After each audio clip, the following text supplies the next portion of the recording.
Hello everyone, my name is Nguyệt Thùy Hiền and I'm from Group 3. And today I will talk about adjuncts of time.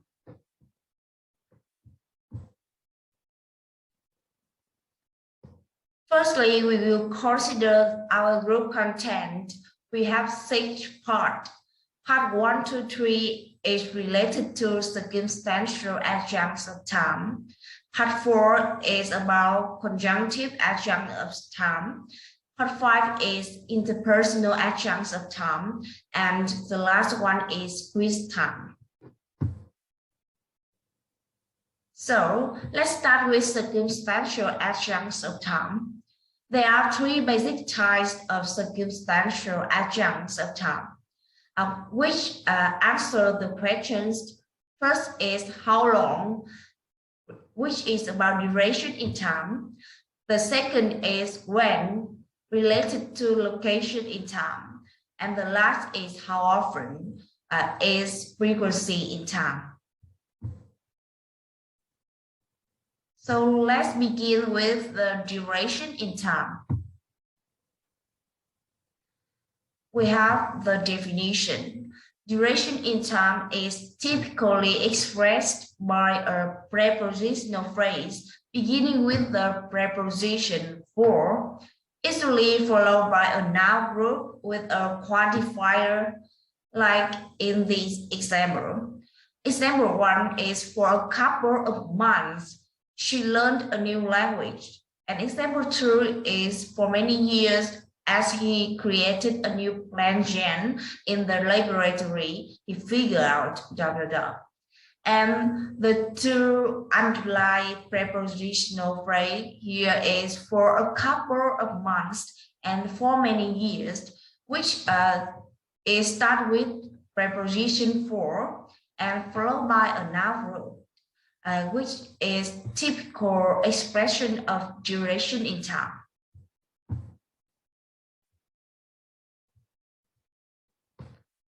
Next is about the omissions of the preposition. So we have the example. We have been sitting here nearly an hour now. So you can focus on the underlying phrase nearly an hour. So sometimes there may be just a noun group with no preposition, as in example 3. So sin for can be inserted before such noun groups. So from a teaching point of view, it is probably best to regard the simply as the cases of omissions of the preposition. So in the next part, we will gain more knowledge about location in time with my partner, Mai Thị Giang. So thank you.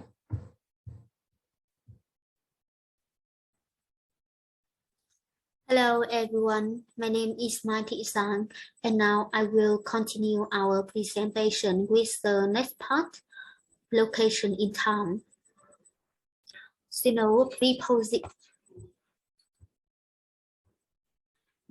Preposition commonly used to indicate a location in time are at, on, and in. And the rule is that at is used for points of time, and in is used for periods of time, except days for which on is used. For example, we will say that, okay, let's see, I have some example here.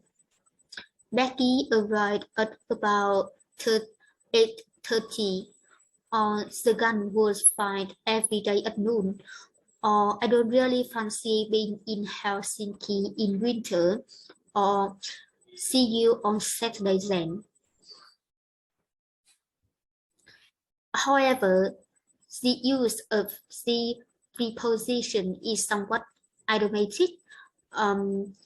I mean that at can be used for some periods, such as at night and at dinner, but we don't say that at day or at evening. And it can also be used for periods which are fixed points on the calendar. For example, we say at Christmas, which compared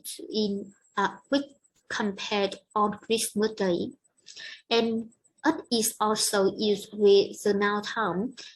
For example, in Asatam, for example, Asatam, compared in those days.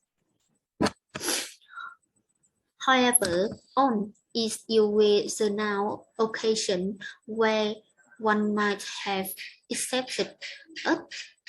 For example, we will say on such occasion. And a further potential problem for learners is that prepositions are normally omitted in some contexts. For example, before now groups beginning with last, next, this, and that, and before today, yesterday, and tomorrow. For example, was on display last Saturday. And prepositions commonly used to refer to a time before or leading up to a location in time, before, till, until, to, and by. For example, yeah, you can see here I have some example to make it clearly.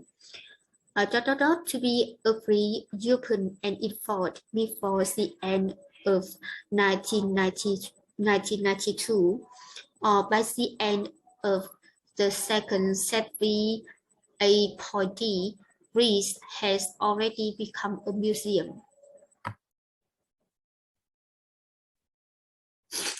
And prepositions are used to refer to a time after or starting from a location in time, from, after, and since. For example, I have two examples here.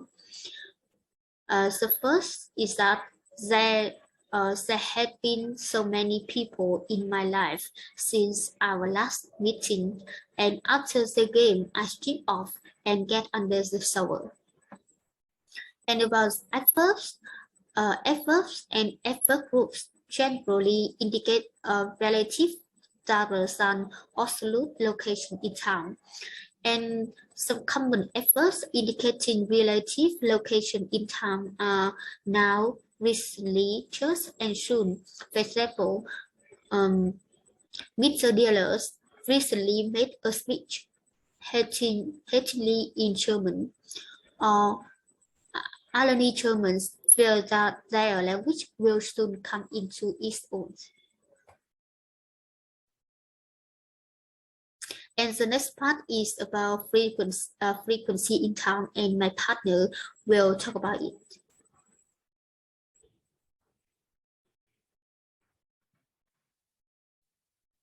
Hello everyone, I'm Phụng from Group 3, and today to continue the circumstantial results term, I want to say about the frequency in time. It represents the question how often.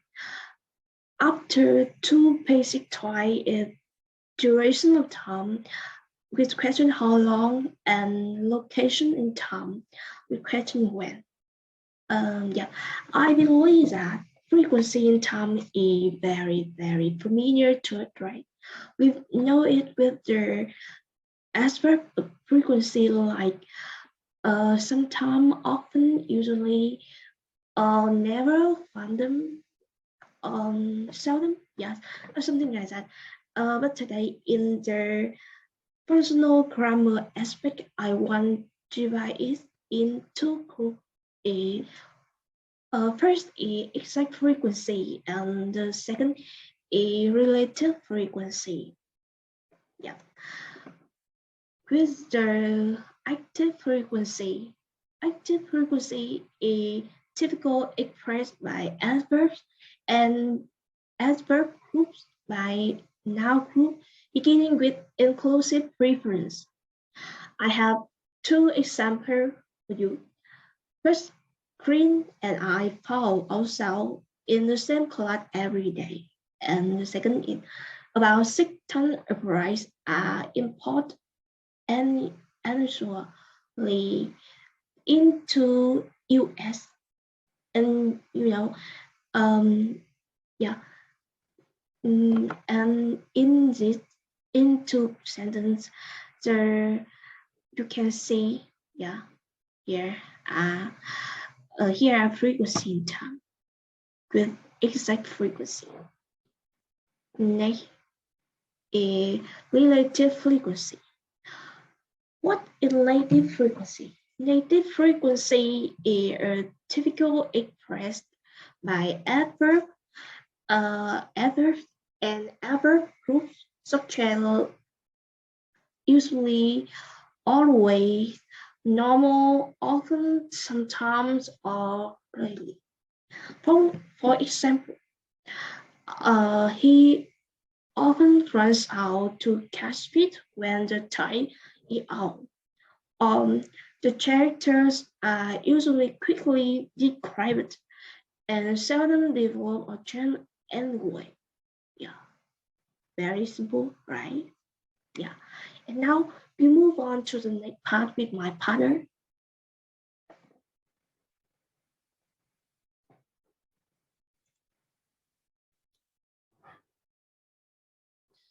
The next part is conjunctive adjuncts of time. As we know, conjunctive adjuncts of time express temporal relationships between one part of the text and another part of the text.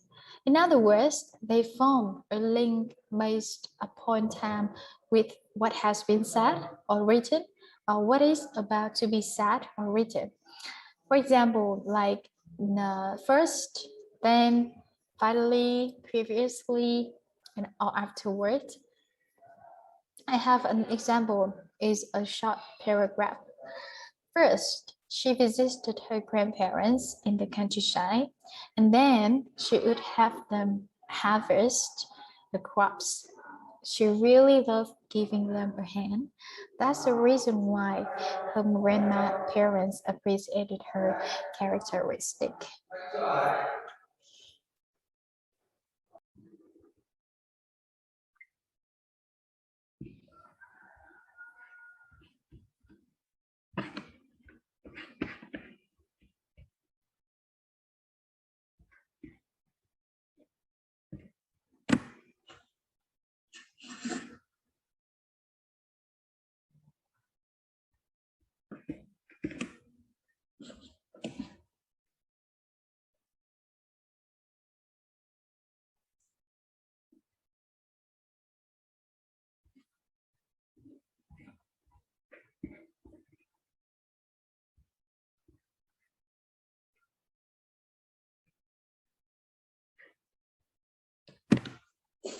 Hello everyone, my name is Mugni, and now I'm going to present about interpersonal adjunctions of time.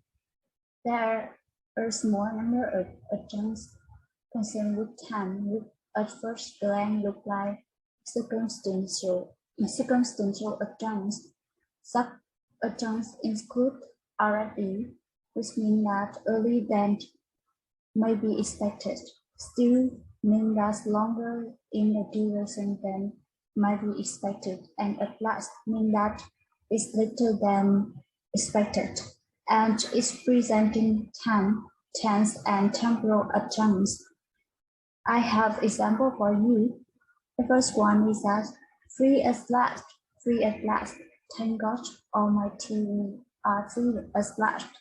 And today we already stand at the brink of post-war revolution, and the next is, but 100 years later, Nego is still not free. So, but 100 years later, and still here it may last longer in duration than may be expected. And at the second example, we already, it means that it is earlier than may be expected. And at the first example, free at last, thank God, Almighty, we are free at last. It means that it's later than expected. And that's all about the interpersonal adjuncts of time. And now the next part is of my friend, and let's her to show you.